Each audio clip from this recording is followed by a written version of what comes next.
I, 38F, met my friend Dave, 42 male, about 4 years ago in an online gaming forum. During the entire time we talked, I became friends with his wife Brenda, 43F, and he became friends with my fiancée Mikkel, 38 meters. I live by the rule in a relationship that if there is conversation that I wouldn't feel comfortable showing my significant other, then I don't need to be having that conversation. At no point did Dave ever cross a line with me, nor was there ever inappropriate conversation. This is important. About a year and a half ago, summertime, Mikkel got a big promotion and we hosted a fun weekend-long celebration at our home. We invited Dave and Brenda, who live 5 hours from us, and this was the first time we actually met them in person. I instantly connected with Brenda, as she was so authentic and sweet. We all got along well, and even started talking about doing future get-togethers and vacations. It seemed perfect. At this time my company was doing major layoffs and I was looking for a new career.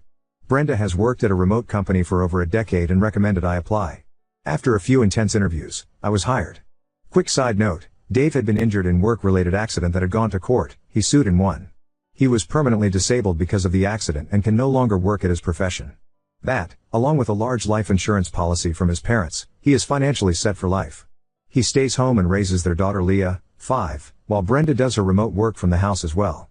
So, a little over a year ago, during the fall, a few months after the celebration weekend, Dave and Brenda were getting ready to take their daughter Leah, 5, on a vacation. Before they left for the airport, Dave said he needed to talk to me. It was urgent, so I stepped away to take the call. Dave then told me he had why nobody else to talk to this about, and was deeply depressed, and needed to confide in me as a friend. I really wish he hadn't. He told me that the night before he had gotten into a huge fight with who he calls his best friend, Rachel, 41F. I had heard about Rachel but never met her, and didn't know too much about her, to be honest. What I did know, Dave, Brenda and Rachel had been friends in college, approximately 20-year-long friendship. She had visited at Dave and Brenda's house several times over the years, and that Rachel allegedly had been in a string of bad relationships of which Dave had to bail her out financially a few times. That's about it. Here comes the information that I wish Dave hadn't told me, as it has completely changed how I view my friend. Dave told me that Rachel confessed to him the night before that she knew he was attracted to her. Yes, she is gorgeous. Dave said he has always been attracted to her physically, but mentally her personality, specifically her shallowness, was a huge turnoff for him. Some unkind things were said about Brenda letting herself go since having Leah, which disgusted me. He then said Rachel confessed that she is frustrated with her never-ending chain of bad relationships and wants to finally settle down. She knows he is wealthy and can give her the life she feels she deserves. She wants him to leave Brenda and Leah, move to Rachel's city, buy her a large house, and let her be his trophy wife.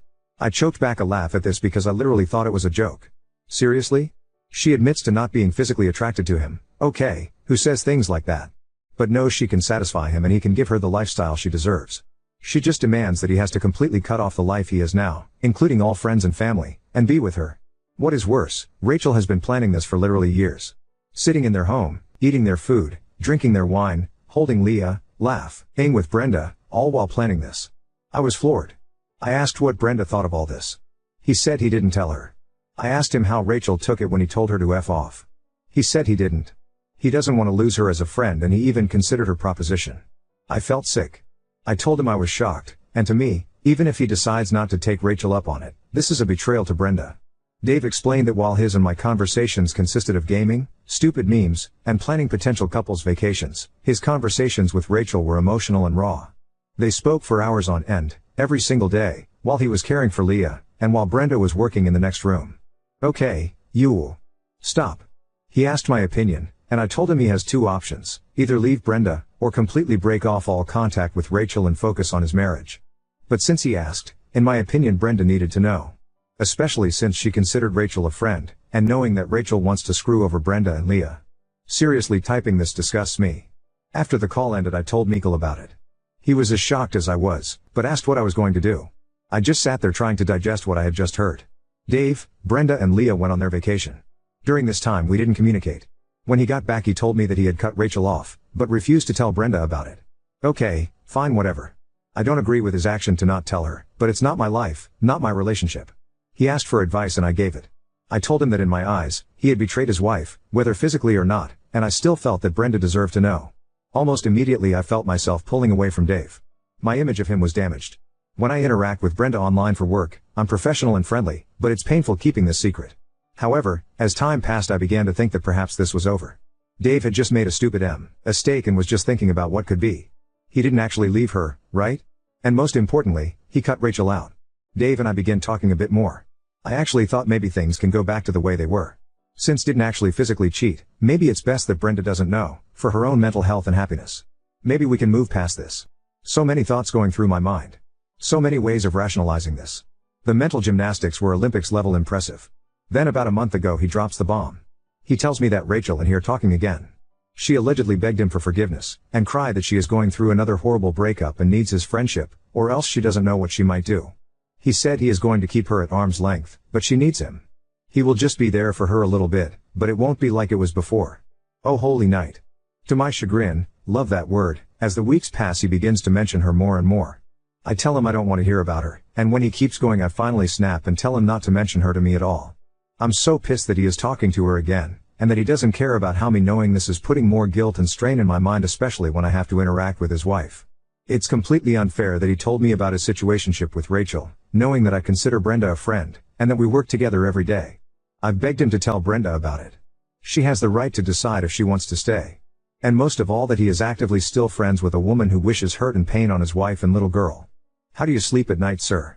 Dave still talks about planning vacations together with Mikkel and I, but I don't even respond. Honestly, I don't see how I can sit at dinner with them and keep quiet, especially if Rachel were to get brought up in conversation, and a special, why if wine is involved. And let's be honest, there will be wine. I have one of those faces that speaks my mind without saying a word, which is why I do better working remote, versus client facing. I dread the day when if either Dave or Brenda say that Rachel is coming to visit them again. I can pretend it won't happen, but let's be honest. Dave is a complete moron who managed to somehow miraculously prevent his marriage from going up in flames, only to soak himself in gasoline and open the door to the walking, talking, gorgeous yet shallow lit match. Reddit, help me. I want to cut him out completely because I am so disgusted by his actions, but I know Brenda will be upset and drill me about it. Especially since they have been planning a trip to Europe for next year and wanting us to come. Should I just tell her that we had a falling out? Should I find a way to hint to Brenda not to trust Rachel? I didn't even want to know any of this, and I'm so pissed that he dumped this on me. We were friends, but not that type of friend. As for Brenda, I would want to know if I were friends with and playing host to a girl who wanted to steal my husband, and the father of my child. But I'm also concerned about my job, my livelihood. She's been with the company over 10 years and I've only been a year. I've kept this secret from her for so long. If I say something, can it affect my employment? Should I just pull away from them and when asked make some lame excuse like I am too busy? Edit, I wanted to clarify a few things. When I say friend I mean we are more than mere acquaintances, but we aren't besties. I've always been closer to Dave than Brenda strictly because he's the one who I game with. However, Dave and I never had deep conversations before he unloaded this secret on me. We talked about low TR, Harry Potter, going to festivals, and eventually us joining them on vacations. We haven't so far. Money was too tight for us to join them before Mikkel's promotion, and before I was given this job opportunity, so vacations were something for the future. We've only ever met once in person, for the promotion weekend last summer, but have continuously made plans to visit, or meet up in the city. Due to funds and other hiccups, the plans always fell through. Our friendship was something that we had built to get away from the stress of life. Light-hearted and meant to be fun. As for Brenda, she recommended me for the position at her work but I had to earn the position.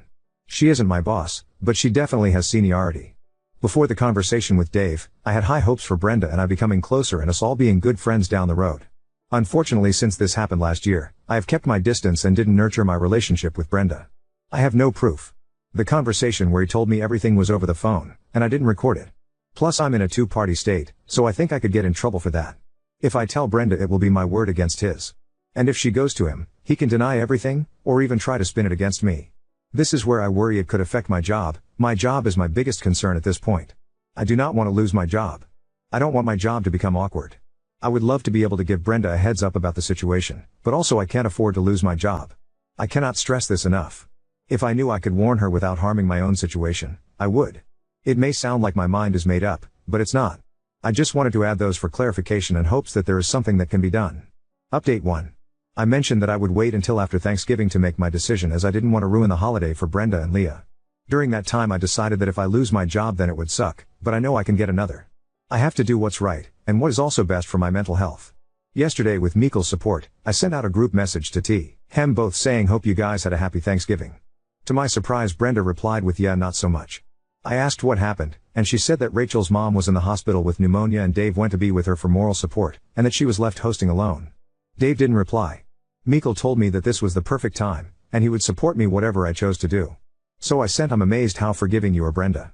I don't think I could be so chill. Dave replied with. But Brenda immediately called me and I put her on speaker. She asked what I meant and I said after what happened last year. With Dave and Rachel. Before you guys left for vacation. She told me to go on, and that's when I knew he had not in fact told her. So I told her everything.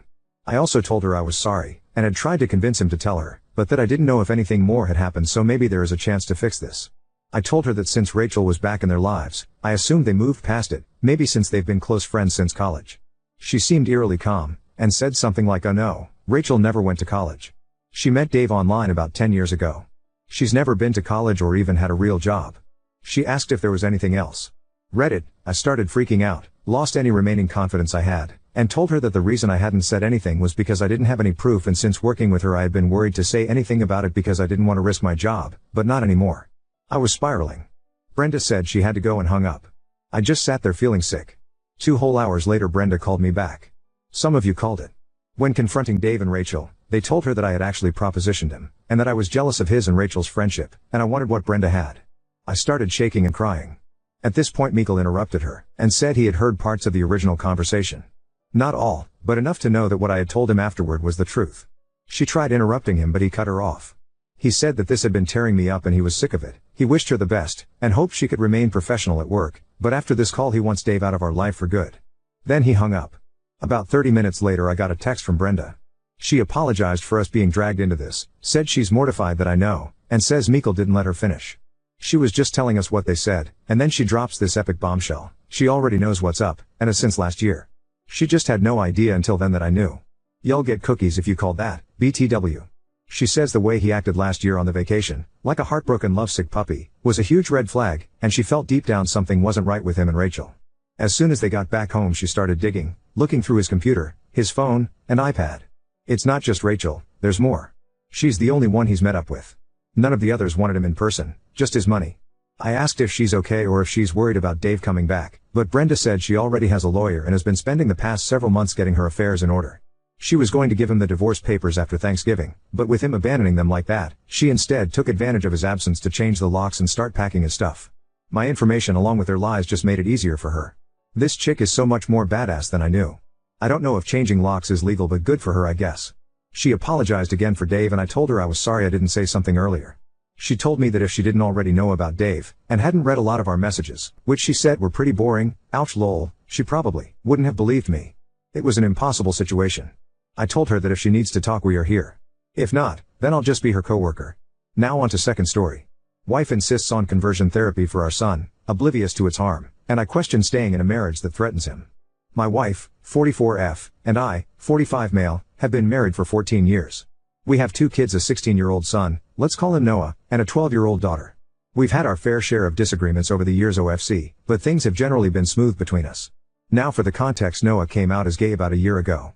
It was a surprise, and as hard as it was to accept, I love my kids more than anything and just want their happiness. My wife visibly didn't take it well though. She was upset and seemed to go through a grieving period where she didn't really talk about it. I tried to support Noah in every way I could, telling him that I loved him no matter what etc. My wife, though, I could tell she wasn't on the same page. She would say things like this is just a phase or he needs help, but I brushed it off as her needing time.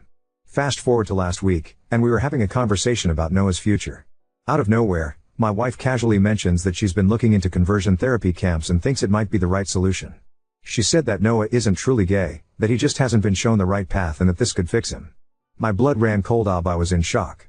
I immediately told her I didn't agree and that this was not something I could support. She got upset and said I was enabling Noah's confusion and that if I really cared about him, I would help him get better. WTF is wrong with her? She was persistent, and no matter how much I tried to explain that conversion therapy is harmful, like I know those kids get abused, are ped, and often end up either traumatized or killing themselves, and that I would never send our son to something like that, she wouldn't back down. If I'm being 100% honest, I don't even think I love her anymore. The fact she could be so heartless disgusts me. I know being gay is not easy and people like her just make it even harder. I'm considering staying, only for our daughter's sake, but would it be okay if it means hurting my son? It feels like a betrayal to Noah. I just don't think I can keep living with someone who thinks this is okay. Update 1. So I posted something about my wife wanting to send my son to a conversion camp 2 days ago. First of all, some people told me to show her videos and documentaries about what happens there, but this argument has been ongoing for more than a week now. I've showed her things and she won't budge. Really bad update if I can be honest, so let's get into it. All of you told me to try to get him out ASAP. Y'all were definitely right, so yesterday I took the day off and went to see an attorney just to get some info about divorce etc. But after what happened I'm 100% sure I want a divorce ASAP. Yesterday I went to pick Noah at his school and as many of you suggested we had a long discussion. I basically told him his mom and I may be getting a divorce because she wants to send him to a conversion camp but I can't accept that. I've talked with her many times and I told him I'll probably go through with it. He looked really hurt, my heart broke all over again, but was very understanding and thanked me for standing up for him. I pulled him into a tight hug and told him I'll always love him no matter what and that nothing's his fault. At that moment he started crying because he was so glad at least I was on his side. And I'm very pissed, so sorry if I don't make sense, but apparently his mom had been pressuring him for months. She planned dates with girls to try and fix him and he had to lie by saying he was going at a friend's instead. She was saying he needs help and as much as she loves him he needs to get his condition cured, etc. I feel so bad because I've been so oblivious to all that and I failed to protect him for all that time. How do you make your 16-year-old son go through that? So when we got home yesterday I can't lie I was furious and confronted her right there and then. At first she was trying to explain she was doing it for him but her speech quickly turned to slurs and it was clear she was just ashamed of having a gay son. In the end I told her I went to see an attorney and that learning all that just confirmed that I want a divorce. She got really angry, calling me a delusional disgrace. We argued a lot and at some point Noah tried to separate us but my wife punched him multiple times. She was saying disgusting things like he is a dirty fag T and that it's all his fault we're getting divorced because his filth corrupted me. My daughter who was prob in her room came to see what all that commotion was about and was rightfully horrified and quickly called 911 when I told her to. Long story short the cops got there and took her away. She was very reluctant to go because she was not in the wrong and they needed to let her go. I explained everything to my daughter and she doesn't want anything to do with her mom anymore. RN I'm in the hospital because my STB ex-wife broke my rib while I was restraining her. I should have probably went as soon as the cops took her but my son was crying, with a black eye and split lip. They are checking for any concussion, and obviously the only thing I cared about was to comfort him because I can't even imagine what it can feel like being beaten by your mom for being gay. I'm planning to file for full custody OFC and my kids don't want to see her ever again anyway. Given all the charges she's facing I hope she won't stand a chance against me. I just sent a mail to my attorney and I hope the procedures will be fast. I've also thought of getting CPS involved but I'm not sure they will really help. Like I cannot understand how you can grown so are resentful of your own kid because of something they can't control. Even I had pretty strong opinions about it, but as a father it is my role to unconditionally love my kids and so I learned about the topic and changed my way of seeing the world for him. It took some time grasping it but I never doubted 1 second the love I have for my child. I thought it was the same for my wife. Visibly not oop, she's pretty shaken and confused, but she seems to understand the gravity of her mom's actions. I'm so sad she had to be dragged into this mess as well. Good on you for protecting your son, and for your daughter calling police, but there is no way he can safely be around her ever again.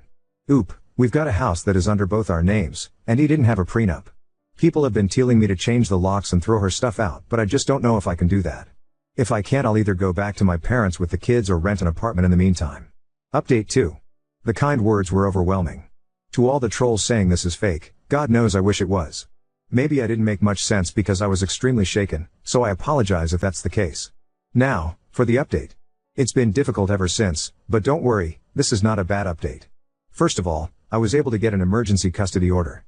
I'm very relieved because many of you warned me about how people can have their kids forcefully taken by those conversion camps, and I'm relieved that she can't do that anymore. I'm still overly anxious and only leave my son alone when he's at school. I've instructed all the teachers to make sure no one but me approaches him. Thank God my boss has been understanding on the matter. I've been granted the exclusive use of our house as well, so I've changed the locks and installed security cameras. Many friends and family members, from my side of course, have been visiting often, to give us both emotional support and safety. Many of you also advised me to document every injury that my son and I sustained. Fortunately my son didn't suffer a concussion, so I took plenty of pictures and gave them to my lawyer, and she has also taken my son's and my daughter's testimony. Given all the charges my wife is facing, child abuse both physically and emotionally / neglect / endangerment, assault and battery, hate crime and domestic violence. Yeah, it doesn't look very good for her. Our lawyer is confident that I will 100% be granted full custody. She also said that it's likely SP's attorney will recommend that she gives up her parental rights, given the overwhelming evidence against her. Also T's very likely that my son and I, possibly even my daughter if she asks for it, will be granted a restraining order against her. My lawyer has told me CPS involvement will only strengthen my case, as they are thoroughly investigating everything. While we're still waiting to get the court date, I am feeling highly confident and relieved for the first time since all that shit happened. I've gathered tons of overwhelming evidence against the toxin, thanks to that person who came up with that name. I'll keep everyone updated, and thank you again for all the advice and support my kids and I have received. I honestly don't know how I could have gotten through this without all of you. Y'all just saved a family, be proud. Please also take care of yourself, op, you need to be 100% for your children. Oop, we've already started therapy, both as a group and individually. I know Noah is having a rough time, but it seems he'll be alright.